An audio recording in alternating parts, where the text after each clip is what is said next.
I'm not a minion of Mordred. You're a minion of Mordred. Welcome to Cardboard and Wine, Episode 5. I'm Mamie. And I'm Josh. Grab a glass, pull up a chair, and let's talk about some games. Today on the show, we reveal our favorite games we discovered in 2017.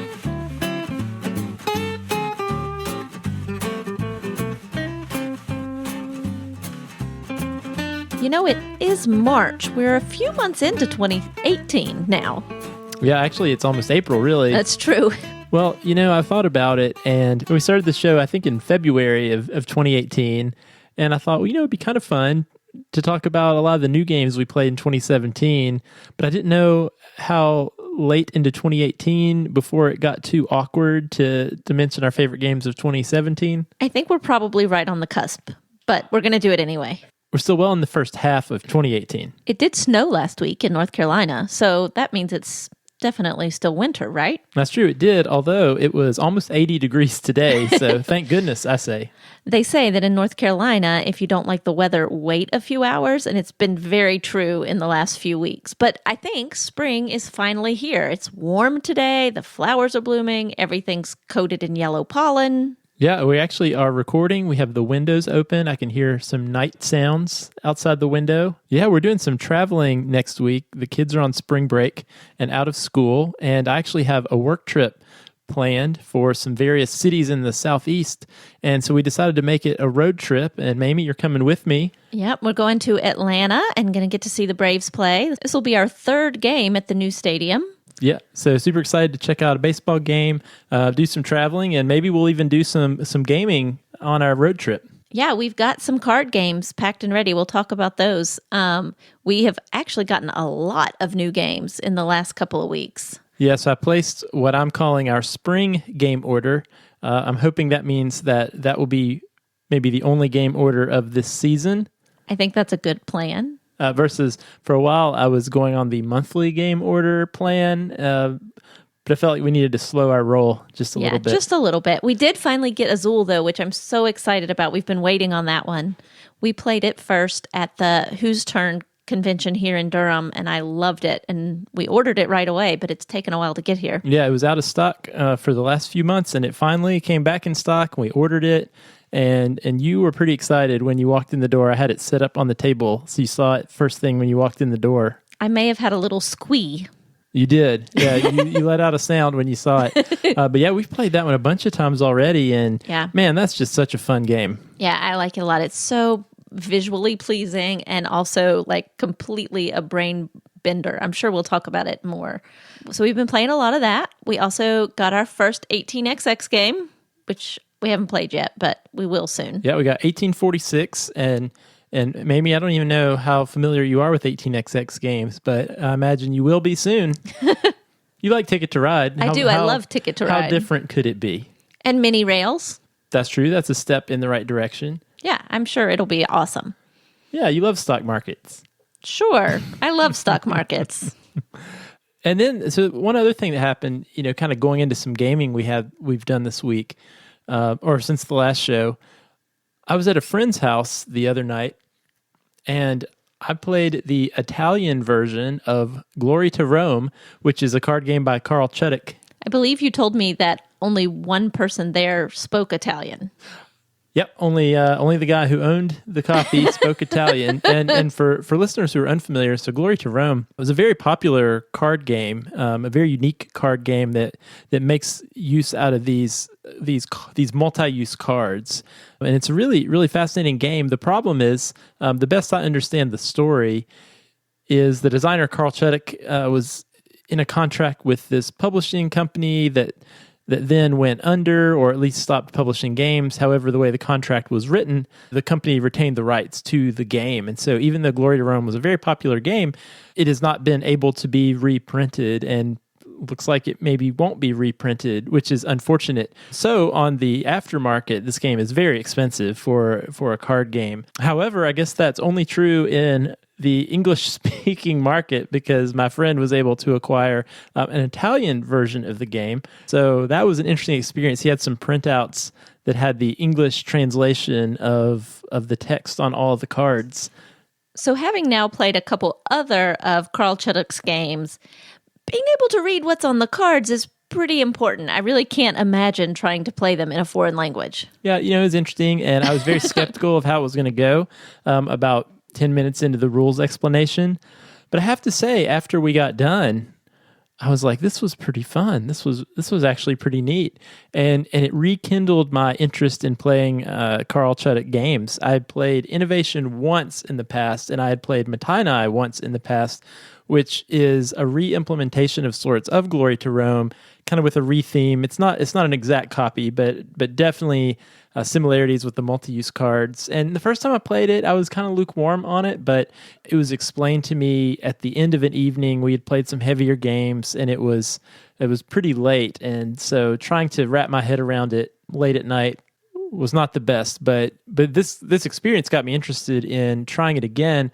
So as part of our spring game order, we went on a little bit of a Chudik purchasing spree. So we picked up Innovation, Matai, and Red 7. And so the beauty of those games is they all come in these really tiny card deck boxes. So Yeah. really easy to throw into the luggage. Yeah, those are perfect to take with us on the spring break road trip. I'm really looking forward to those. We also need to give a shout out to our friend Megan, who gave us One Deck Dungeon, which is another card game that's going to be easy to throw in our luggage. And I'm sure when we get back, maybe we'll do an episode and talk about all those games we play on our trip. Yep, certainly will. Mamie, shifting gears a little bit, looks like you have a glass of wine in front of you. Of course I have a glass of wine in front of me. I believe this one is a Tempranillo, actually. Yeah, so we are having some Spanish red tonight. So this is the Raymot Family Vineyards, the Piranenca Tempranillo from 2016. And Tempranillo is one of Spain's most popular red grapes. And Mamie, do you know what Tempranillo means? We were talking about other languages. Do you know what Tempranillo means in Spanish? So the EO part makes me think it's little. That's and right. Tempera, like temperature, like maybe when it's still cold or when it's warm or something to do with that. Very good etymology sleuthing. I'm trying. So Tempranillo is the diminutive term, you were right on that, of early. Oh, early. So Tempranillo means little early one in Spanish, Okay. having to do with Tempranillo being a grape that tends to ripen a little earlier than some other grapes. So anyway, this is the Tempranillo. What do you think? I think it's delicious. This is really good. You picked this one up at the our local wine shop this week. I did, yeah. I was looking for something a little different than our usual fare, and I have been enjoying it. So that's what we're drinking. A big thanks to everybody who's been giving us feedback on the show. As a new podcast, that's really important. It really means a lot to us. If you're enjoying the show, tell a friend. Help spread the word. You can also feel free to reach out to us in the BGG Guild. I'm in the guild now. I even posted for the first time this week. Yeah, you had your very first ever post on Board Game Geek in our did. guild. It's a big moment. If you want to experience that with Mamie, you can join our Board Game Geek guild, and we would love to talk to you. We'd love to meet you virtually. All right, well, let's jump right into our top 5 of 2017.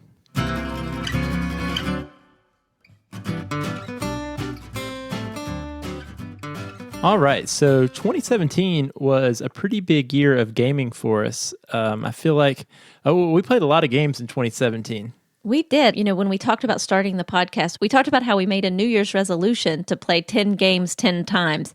And we didn't quite hit that, but we played 74 unique games, which is amazing. Yeah, and we played 227 different times at least. I try to log games. I'm like a religious game logger. So somewhere around 227 different games.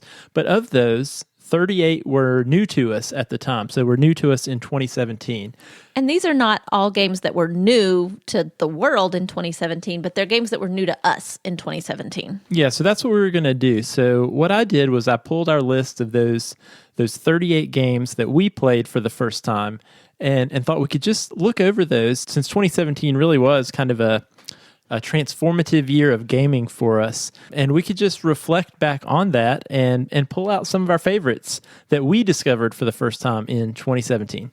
And I will say this was really, really hard. We started out saying we were going to each pick our 5 favorites, and we ended up each picking our 6 favorites, and we probably could have picked 10 favorites. It was not easy to narrow it down. There were a lot of fun new games we played this year. Yeah, I definitely left off some that I really liked. But you're right. I guess false advertising, this is going to be our top 6 games of new to us games of 2017. So, all right, well, why don't we jump right in? So, Mamie, I have not seen your list, and you have not seen my list, so I really have no idea how much overlap we have or don't have, but I will enjoy learning along with our listeners what games you enjoyed from last year. So, go for it. Why don't you go first? What's your number 6? Yeah, so my number 6 is The Resistance Avalon. Avalon is a social deduction game like Werewolf, if you're familiar with that. Except in this version, some of the players are loyal to King Arthur and they're fighting for goodness, and some of them are minions of Mordred and they're trying to sabotage Arthur's knights. At the beginning of each round, you form teams that are going to go on quests, but you have to be really careful because if even one evil player decides to sabotage, the quest can fail. And so you're trying to figure out who are the minions and who are the knights.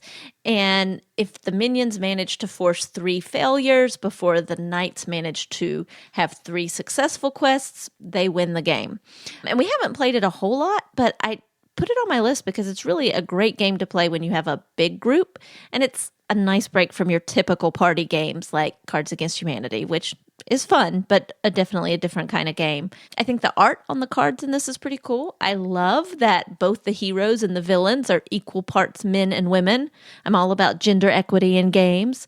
And I love that it has almost a role-playing aspect to it. You know, there's a lot of table banter and kind of, I'm not a minion of Mordred, you're a minion of Mordred sort of thing. How dare you? Exactly. I think you and I are really quick to point the finger at each other for some reason. Yeah, we do. If we end up being on the same side, the chance of failure is pretty high because for some reason we're very distrusting of each other. That might be an omen. But those discussions and deceptions and accusations really make this game fun. And so because it scales so well for a big group and it's fun to play, that's how it made it onto my list at number 6. Yeah, good choice. We've had a lot of good times playing that game. So what was your number 6? All right, so my number 6 was King Domino. That's a good one. And King Domino really, I guess it kind of squeaked into eligibility for us because I received this game for Christmas as a few games that I think the kids gave me this game for the holidays. We did play it for the first time in 2017, and this is a game that we have just really been playing a bunch. And to be honest, this game, my enjoyment and my love for this game continues to grow because our kids have really taken to it. I know we've mentioned it several times on the show, but it's just so simple, it's so approachable.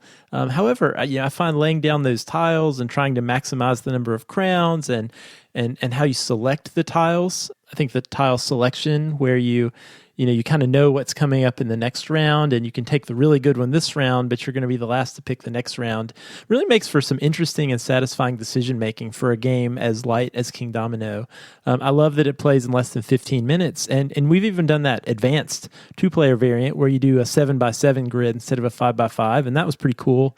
And I even played this with some gamer friends who we normally play much heavier games than King Domino, but I introduced it to them in between games. We were away at the beach for a couple days of gaming, and the next day they actually asked, like, hey, you have that King Domino game? You think we could play that again? So for all those reasons, I'm gonna list King Domino as my number 6, which was also the 2017 Spiel des Jahres winner. Oh, awesome. Well, ironically, King Domino is number 5 on my list. Great. Yeah, I have a feeling that we're going to focus on it on a show before too long. It's really been one of our go-to games recently. And as Josh said, especially because the kids have been enjoying it. We've played that game almost 20 times, and we've only had it for about 3 months. So obviously, it's a game that we both really enjoy. And so that's how it made it onto my list at number 5. What was your number 5? All right, my number 5 was Galaxy Trucker.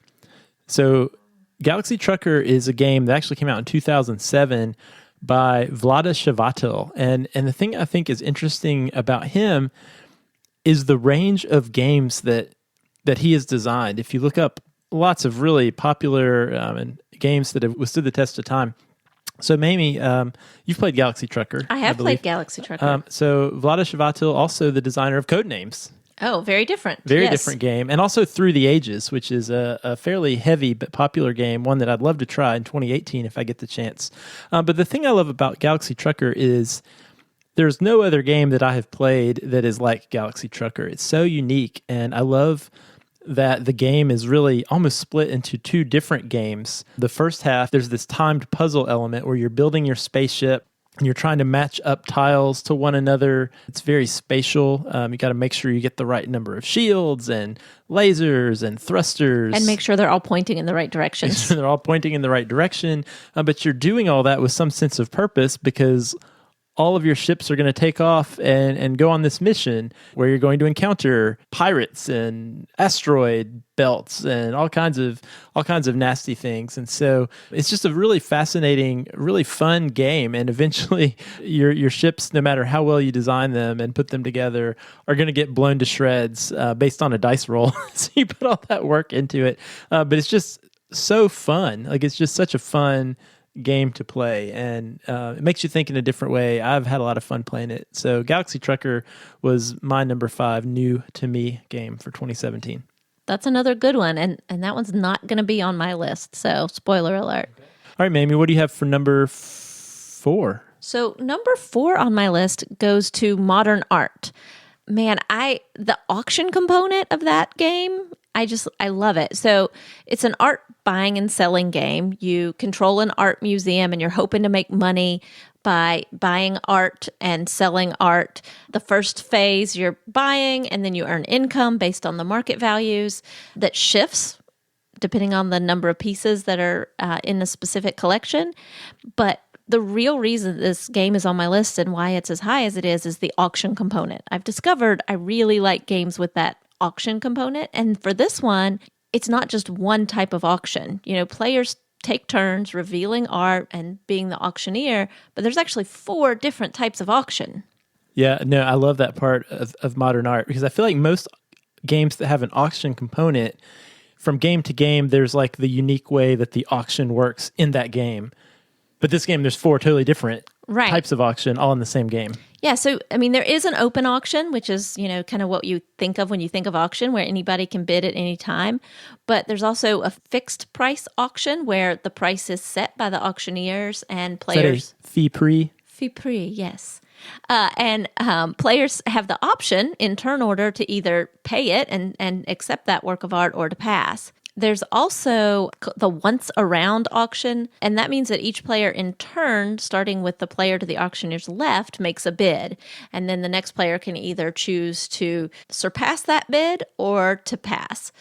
And then my favorite is the blind auction. So the way the blind auction works is that you conceal in your hand the amount you're willing to pay. So everybody puts their fist in the middle and then reveals at the same time, and the art goes to the highest bidder. And it's just really fun. That auction continues to change over the course of the game. I find them really exhilarating. And so that's part of what helped make Modern Art make it to number 4 on my list. All right. Well, my number 4 is Battle Line. And so Battle Line... You don't like Battle Line? Battle Line is definitely not on my list. Oh, it doesn't work with my brain. You know, Battle Line, so a little bit about it. It's a Reiner Knizia game. All the way from back in 2000. So this is certainly not a new game, but it was a new to me game in 2017. And I find that more and more, I'm really becoming a fan of card games that present a deeper gaming experience just in a small deck of cards. You know, it's satisfying to be able to just pull out a deck of cards and get a game going within a matter of minutes versus, you know, taking 15 minutes to set up lots of pieces. And, you know, I like that you can easily tote it around. So Battle Line's just a deck of 70 cards, 60 regular cards, and 10 of these tactic cards.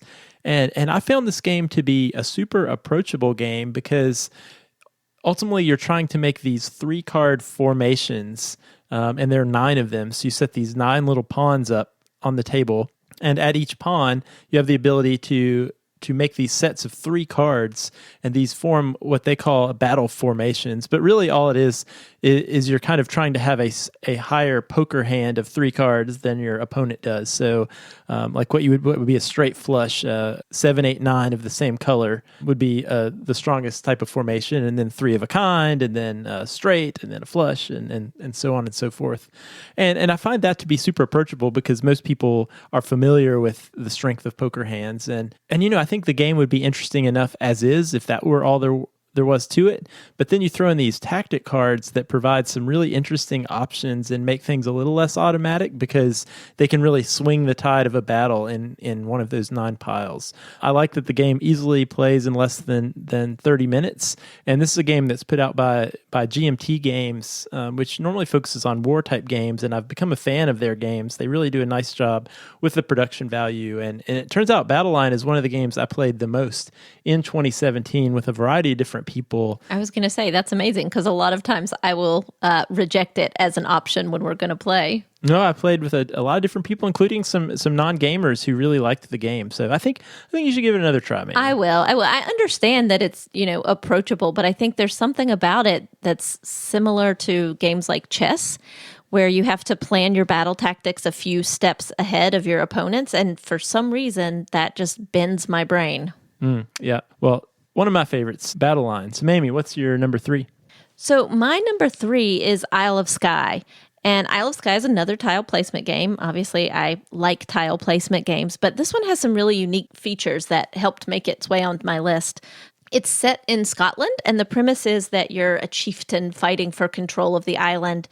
And it's pretty quick. It's a 6-round game in which you're trying to expand your territory and trade and collect victory points.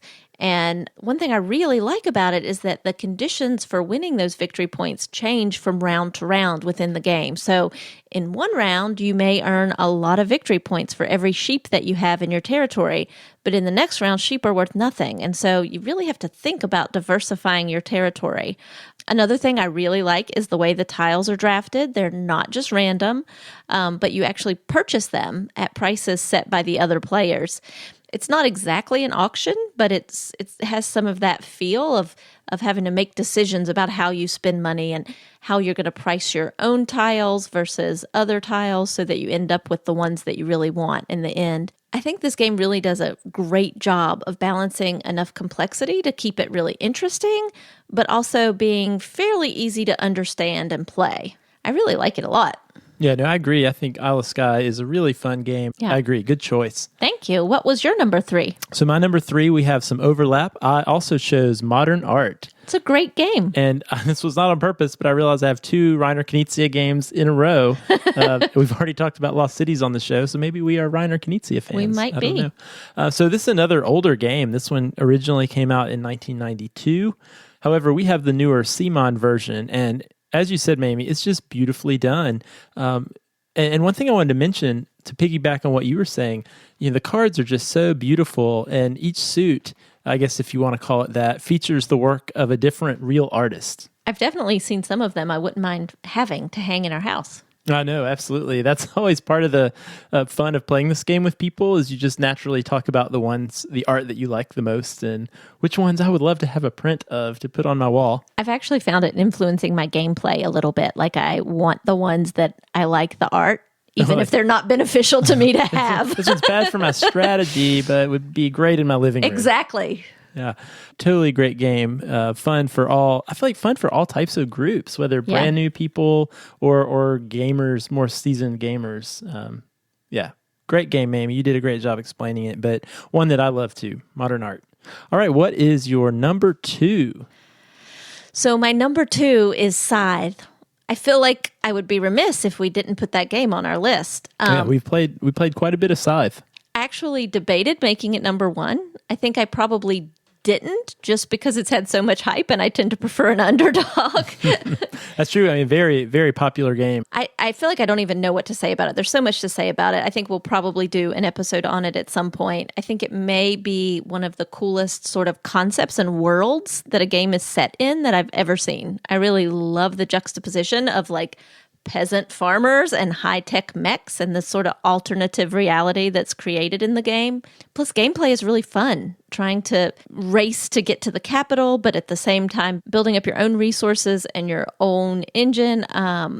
We played that game. My friend Ian brought it over. We'd heard about it. He brought it over. He introduced us to it, and we were hooked. I think that day, Josh ordered the game and all of the expansions for it, and it's been like when I think back on the new games we played, that's one that jumps to the front of my mind. And so that's why it made it to number 2 on my list. Yeah, no, that's a great choice. I mean, we definitely have enjoyed playing that game. One thing that I really like about that game, too, is, it has a little bit of an epic feel as you get started. And as you progress through it. However, I like how quickly the turns progress. It's very incremental, each individual turn. So I feel like even in a 4 or 5 player game, especially if you're playing with players who have played before, the turns move around the table pretty quickly, and there's not a lot of downtime, which I enjoy too. And you're right, that world is super cool. I kind of wonder though, and maybe this is not a topic for this show, but for a future show where we discuss this more in depth. But I wonder how interested in the game I would be, or we would be, if the artwork was not so evocative. If it was a different theme? Yeah. Yeah, I don't know. It's interesting. I think it definitely influences how much I like this game and the fact it made it as high on the list as it did. Yeah, this was definitely one I considered. This did not make my list, but you're absolutely right. It's a game that we certainly played a lot and was a big deal to us in 2017, for sure. Yeah, so what did make your list at number 2? All right, so my number 2 was, I feel like these are all really old games. I think 2017, I'm an old soul, really. It's the throwback. Well, and you like retro. When you think about our gaming history, we talked about this a little bit in our episode 0, but there were kind of these lost years in the middle. So we were really into gaming, and I was keeping up with games sort of in the mid 2000s. And then it was, finishing up graduate school and starting a family. And there was about a 5 or 6 year period where we were just kind of out of the gaming loop. And then we came back in, and all these great games came out in between. And so I have a friend who calls that the media void, the years when you have tiny kids and you have no idea what's on TV, what music is popular, what movies are in the theater. And I think for us, what games are coming out and what games are interesting. It's that media void stretch of time. Yeah, absolutely. And so I think part of what I have done, or what I did in 2017, part of that was just filling out my collection with these games that I feel like I missed when I was out of gaming. And so my number 2 is one of those games, and that is Castles of Burgundy. I love Euro games for sure. I love trading cubes in for other cubes and laying hexagonal tiles down. There's just something. All the hexagons. No, there's something very satisfying, and I love it. And, I cut my teeth on Puerto Rico and Calis. I got Agricola when it first came out. So Castles of Burgundy, I think, is a natural fit for me. It came out in 2011, and it's by designer Stefan Feld. And the more I learn about him, he's kind of known for these games that are sometimes known infamously as point salad games. I love a point salad game. I am surprised Castles of Burgundy didn't make my list. It was hard. It was a hard call, but it was a good one. Yeah, and there's something about this game. So I like Agricola quite a bit, Mamie. I know it is not one of your favorite games. It is the opposite of point salad. It's point desert, point bowl of nails. It is. Yeah, no, you're right, and that's exactly point dust bowl. No, that is true, and whereas in Agricola, could be a super fun game, but you are really struggling and scrapping and scraping for every point at every bit of progress. It makes you feel like a peasant in the Middle Ages, which is just not enjoyable for me. But could be the point. But being in the castle in the Middle Ages, that's true. I enjoy. Feast and famine. But yeah, you're absolutely right. So whereas Agricola, you feel like this points are so scarce and so hard to come by, in Castles of Burgundy, the points are just flowing down like wine from the sky. And it's a dice drafting game, so you are rolling dice, and the actions that you can select are dependent on the dice rolls. However, there are a lot of ways to mitigate the dice rolls. And the thing that's kind of enjoyable about it is, well, I didn't roll a 5, so I can't do that action, but there's 3 other things I could do, and those are all pretty good too. So, there's something about Castles of Burgundy that just wants you to have a good time.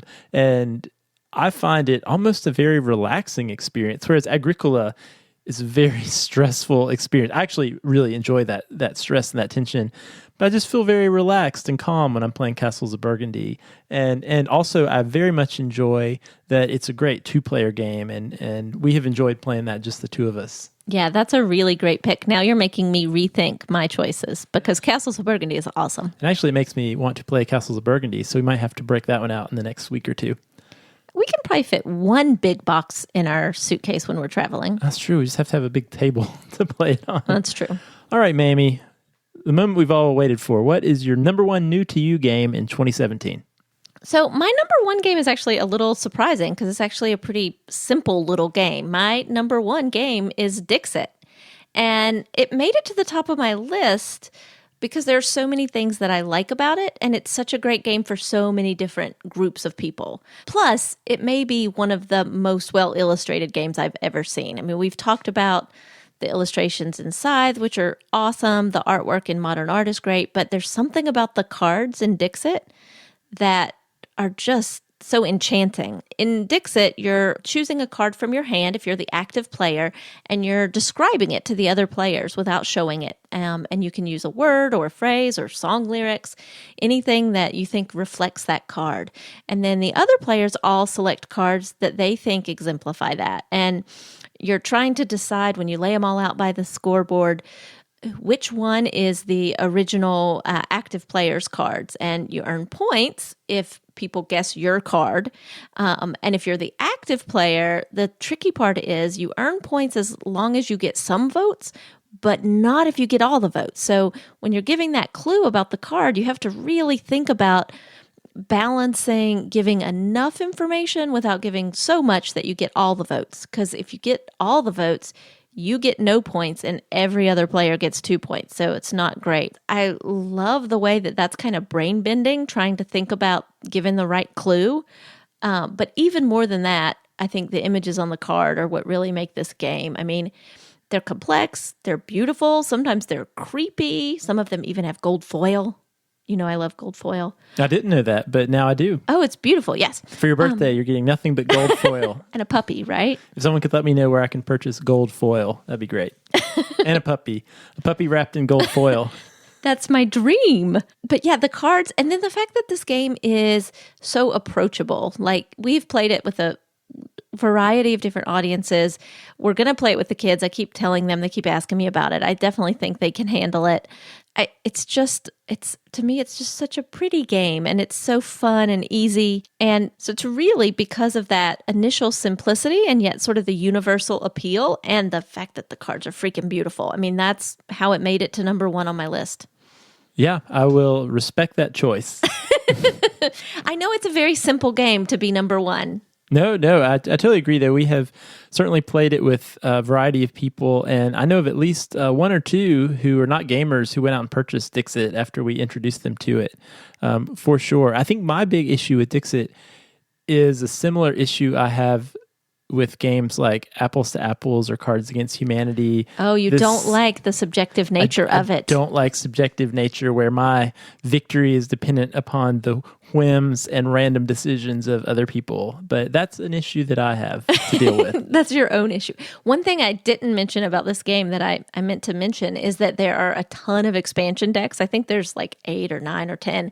So there's all kinds of new, beautiful cards. I think each new deck is a different artist that designs the cards. And so you can, constantly update it, but that probably doesn't really impact the subjective nature of it.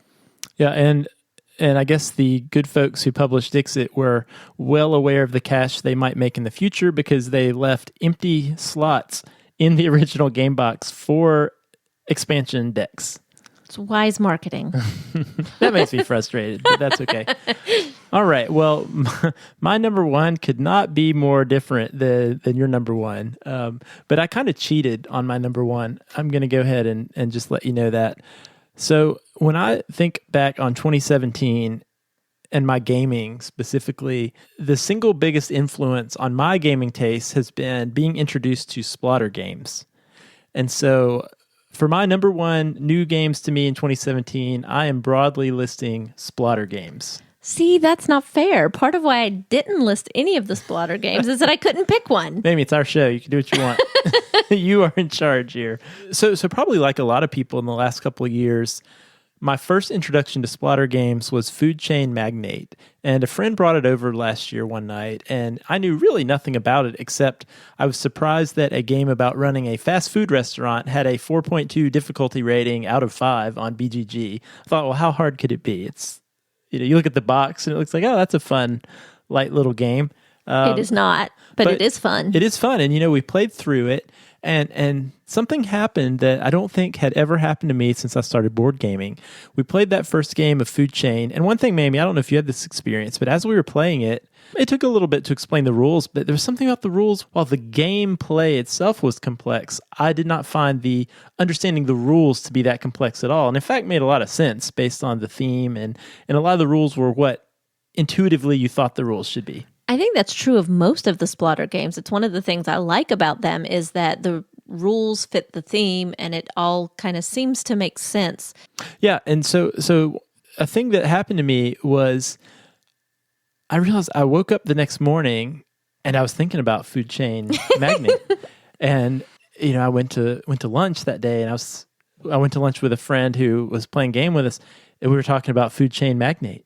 And we met up with a friend at the coffee shop who also had been part of the game. We were talking about Food Chain Magnate, and I just couldn't stop thinking about it. And I don't think that had happened to me to that extent for any other game I had ever played. There was something about that game that engaged my brain so much to think about, oh, what would a good strategy be? What would be a good way to operate within that game? And so, I just felt like I had to play it again. And that experience led me to pick up some other Splotter games. So we picked up The Great Zimbabwe, we picked up Indonesia, and there's all such different games, but they all do that same thing to my brain. And I love how they all provide this fairly simple set of rules and this rules framework for players to interact, and just provides this space for players to just play the game and compete and cooperate and frustrate each other. And it's such a unique and satisfying experience that honestly, these Splotter games have ruined some other games for me. And if I had to choose from those three and pick a number one, I guess I'd say Indonesia is my favorite at the moment. But honestly, I would play any of these games at any time. And the Splotter games were definitely the biggest deal to me in 2017. Okay, can I go rogue and make Food Chain my number 0? Is 0 good? 0's good. Yeah, it's like in front of 1. Yeah, and actually, we probably will be playing a lot more Food Chain because we had a friend who has a copy of Food Chain, but it also has been out of stock and finally is coming back into stock, and I pre-ordered it last summer, and I think it's going to arrive this week, actually. So, all right, Mamie, that's our top 6 games new to us in 2017. Those are some pretty good games. A lot of really good games, and there are a lot of other games that didn't even make the list. Yeah, I have one honorable mention that I was hoping you were going to pick this game, but, this is another game that's really fun that we played a lot, and that's Terraforming Mars. I like Terraforming Mars. I think the only reason it didn't make my list is that I don't like space-themed games. Well, that's unfair. I think it's more of a biology game than a space game. But yeah, Terraforming Mars, also a game we've had a lot of fun with. Just didn't quite make my list because I feel like it can have the tendency to drag a little bit at the end. But I mean, that being said, really fun game. I'll say that was my number 7 game for 2017. All right, Mamie, that does it. Thanks for listening to Cardboard and Wine. For show notes, links, and other fun info about the games we discussed on the show, you can visit our website at cardboardandwine.com. If you have feedback on the show or suggestions for a future show, you can send us a tweet at Board and Wine. You can email us at cardboardandwine@gmail.com or jump into our guild on Board Game Geek. And say hi. You can also leave us a review on iTunes. We'd love to hear from you. Since we're a brand new podcast, it'll help new listeners find the show. Until next time, cheers and happy gaming.